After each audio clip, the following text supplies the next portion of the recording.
If we get this video to, let's say 5,000 likes, I will do the rear view of this design on the channel as well.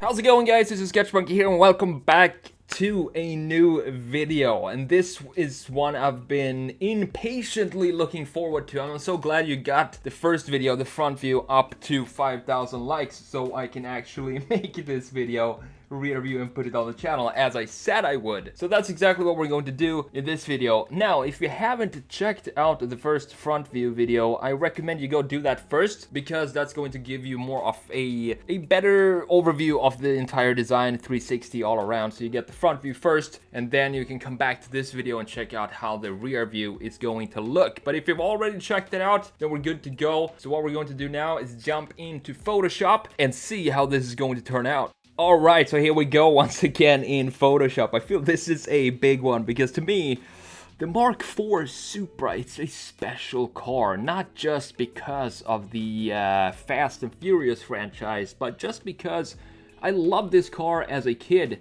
because of the proportions and the graphics of the car. I love this rear wing, the rear lights, the kind of friendly front end of it as well, and just the bulkiness and the beefiness of this Mark IV Supra. And that is, of course, what I want to preserve in this redesign. I don't want this to be an overstyled Asian car, sports car that that you can't recognize as a Mark IV Supra. The most important thing to me with this redesign is to preserve the identity of the Mark IV Supra. And how do we do that? How do we modernize a car that came out in I guess 91 or 92? I might be wrong on that, I'm not sure, but early 90s. How do we modernize that and turn that into something that looks like it could be produced today, but not overstyle the crap out of it? Well, the key here is to work on the graphical elements of the car and also some key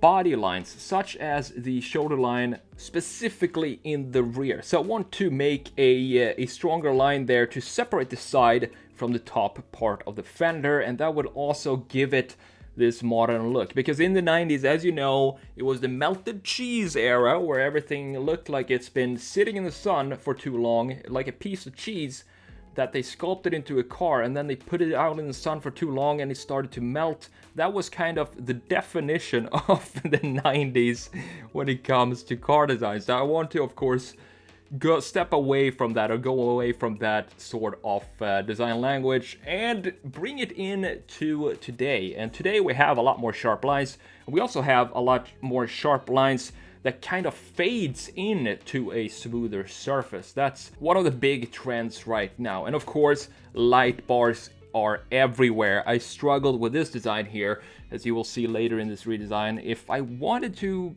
put a light bar inside of this car or in this rear end.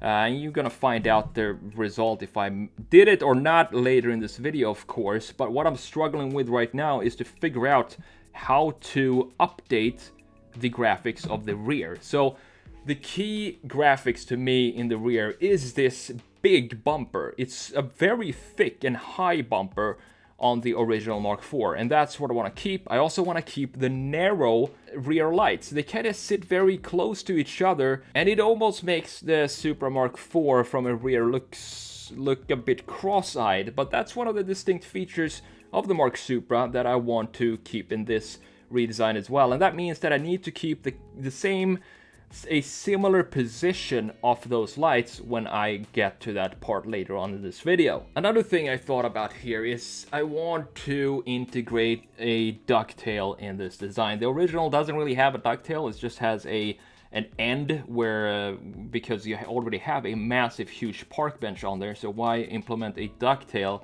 in this design? But to me, I just love ducktails and I think it suits this car. So we have almost a double wing here. We have the integrated ducktail, and then I want to keep the original wing, but I'm going to sharpen it up just a little bit in the corners to make it less round. And in the top corners, I want to have those corners be more sharp as well and not have so much roundness to them. So I remember when my brother got this car a long time ago. I can't remember the exact year it was, but it was of course in Sweden, and it was so much fun to drive. Even though it was an automatic, which was kind of a shame, but it was still a lot of fun to drive. And it was the twin turbo version, of course. And it had this massive body kit on it and this lime green color. It's not a car to drive around if you don't want to get a lot of attention, because that's what you get when you drive a lime green twin turbo Toyota Supra in Sweden. You definitely will get a lot of attention from that. So a lot of people think that driving on the right side of the car is it's going to take a long time to get used to, because everybody, I mean, here and in Sweden we have the steering wheel on the left side, and this was of course an automatic, so that wasn't really a problem. But it's not really that hard to get used to. I did it when I was in Australia. We rented this, me and my friend, we rented this this big camper van in Australia, and we drove from Sydney down to Melbourne up to, I think, almost to Brisbane or Surfers Paradise, and then we went back down to Sydney. It was a long trip. Australia is a lot bigger than you think it is. It's like Europe. If you put Australia on Europe, I think the corners would be Sweden, Spain, Turkey, or something like that. It's massive. And by the way, if you hear some weird noises in the background, that would be my cats currently having an argument over a toy. You know how it is. But anyway, I was kind of concerned with driving on the wrong side. We call it the wrong side. For some people, it's obviously the right side, but on the right side of the car. But it took like, I would say 10-15 minutes to get used to, because the pattern of the gears, so you have the first gear is still in the same place as any other car, a left-hand drive car, and so are the pedals. It's not like everything is mirrored. So all you gotta do is just shift with your left hand, and that took 5-10 minutes to get used to. And by the way, probably my most favorite place I've ever been to when I'm traveling. I've traveled to 35 countries, I think it is. My favorite spot is Byron Bay. I just love that spot, and that is south of Sydney. I'm not 100% sure, but it's the most eastern point of Australia. That's where I learned to surf. That's where we parked our little camper van and cooked our meals in the back in the small kitchen that we had there, and just had a lot of fun. And we were supposed to stay for, I think, 2 days, but we ended up staying over a week, almost 10 days, because it was so much fun there. So if you haven't been to Australia, or you're thinking about going, just do it. Just go and check it out. It's a fantastic place. And I hope they recover quickly from all the fires that's been going on there lately. When I look at Supra Mark IVs online for sale, a lot of them are right-hand drive, but I don't think that would be a huge issue. It would be kind of weird to drive on the right side of the car in left-hand drive traffic, but the actual driving of the car is not a problem. First of all, if you bought a Supra Mark IV 10 or so years ago, that would be a fantastic investment, because the prices and the values of these cars have gone through the roof. If you find, let's say, a twin turbo from 95, 96, something like that, in good condition, it doesn't really matter if it's a right-hand or left-hand drive. They still go for like 50, 60, 70, some of them even $100,000, which is nuts. And I think the value will only continue to increase, because these are getting more and more popular, especially now when the Mark V is out. I think the Mark IV is still going to increase in value over time. So as you can see at this point in this redesign, the rear is starting to come together, and I'm putting the same kind of wheels that we had on the front view, because I think these fit this design. They're 5-spoke, they're simple, the original wheels are also 5-spoke and a very simple design, so I wanted to find something similar to that, and these fit this car nicely. For the rear end, I like to frame my graphics, and by that I mean I like to have, in a lot of cases or redesigns that I do, I want to have a frame that within the frame, that's where all the graphical elements of the car lives or are. So in this case, we have this large frame all around the rear end, And it just gives some more structure to the overall shape of this car. It makes it feel stronger. There are no loose ends when we have a complete line that wraps around the rear end and kind of houses everything that's going on back there. So I have to say, I'm a huge fan of big chamfers, big continuous chamfers. I just love it.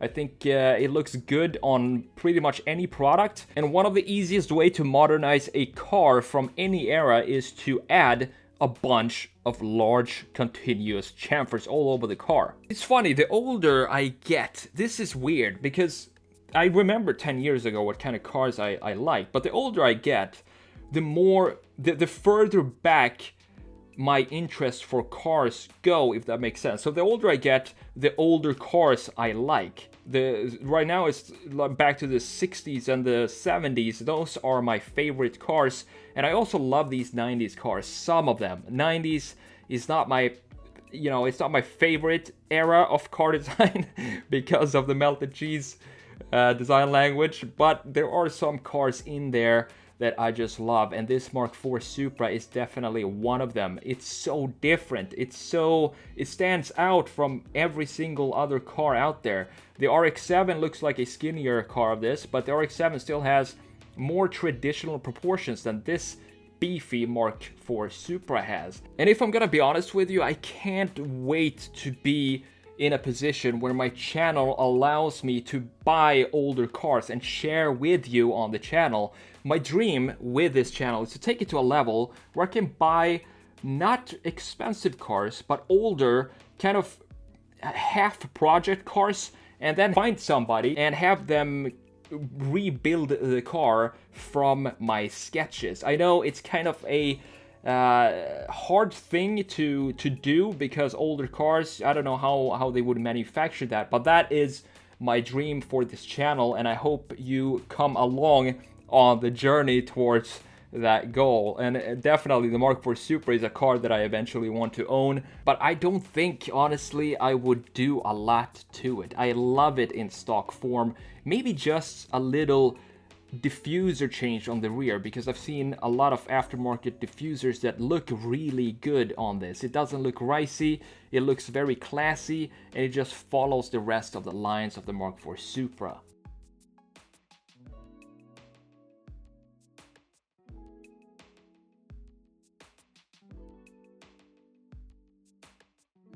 And there we are, guys. I'm so happy with how the whole entire Supra Mark IV project turned out. I think it looks so good, and it doesn't look like it's a new, it doesn't look like it's a completely new Supra. You still have that Mark IV feel of this design. The proportions and the kind of bulkiness and beefiness of the Mark IV is still there.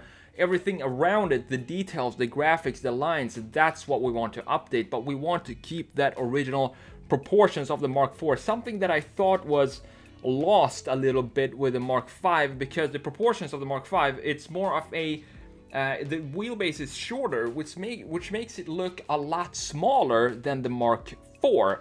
So I want to keep the width and the length of the Mark IV and just modernize the entire styling of it on the outside. And I think the result of this is probably one of my favorite redesigns to date. And it's especially fun because now we have both the front view and the rear view. So it makes a complete new design of the Mark IV Supra. I hope you enjoyed it just as much as I enjoyed making it, and if you did, hit that like button, really means a lot to me. And if you're new to the channel and you want to, please subscribe to the channel for more videos like this, and check out all the redesigns that we've done so far. Over probably 100 now, or close to 150. I have actually no idea how many they are, but I'm gonna link that playlist up here in the corner as well, so you can go check that out. Thanks for watching. I'm the Sketch Monkey. Take care, and I will see you in the next video.